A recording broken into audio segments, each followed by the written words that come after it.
Setelah negosiasi panjang dan melelahkan, akhirnya perundingan Linggarjati menghasilkan 17 pasal dan menekankan kalau Belanda hanya mengakui wilayah Indonesia yang hanya terdiri dari Sumatera, Jawa, dan Madura, serta pembentukan Republik Indonesia Serikat. Meski hasilnya tak berpihak ke Indonesia, tapi pertemuan itu jadi titik balik bagi Indonesia, karena setelahnya kedaulatan Indonesia akhirnya diakui di mata dunia. Nama saya Atira Zulkarnain dengan NIM 5700017.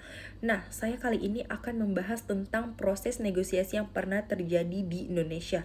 Kita semua tidak asing dengan Perjanjian Linggarjati. Nah, Perjanjian Linggarjati sendiri adalah proses negosiasi antara Indonesia dan Belanda pasca kemerdekaan Indonesia.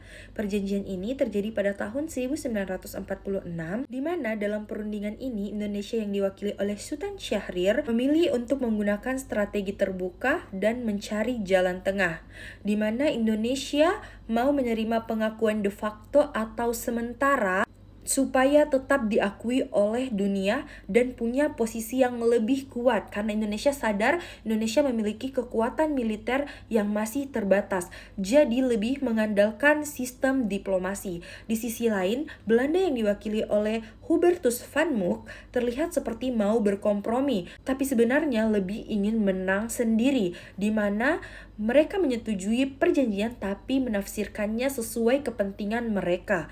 Nah, bahkan tetap menyiapkan kekuatan militer yang akhirnya terjadilah agresi militer Belanda I. Dan hasilnya Indonesia bisa dibilang berhasil di awal karena Indonesia mendapat dukungan dari dunia, tapi di dalam jangka panjang strategi ini kurang kuat karena Belanda melanggar kesepakatan dalam perjanjian Linggarjati tersebut, dan Belanda memang diuntungkan di awal, tapi pada akhirnya Belanda rugi di akhir karena Belanda kehilangan kepercayaan dari dunia internasional. Jadi negosiasi ini menunjukkan tanpa adanya kejujuran dan komitmen dari awal, kesepakatan yang dibuat tidak akan bertahan dengan lama.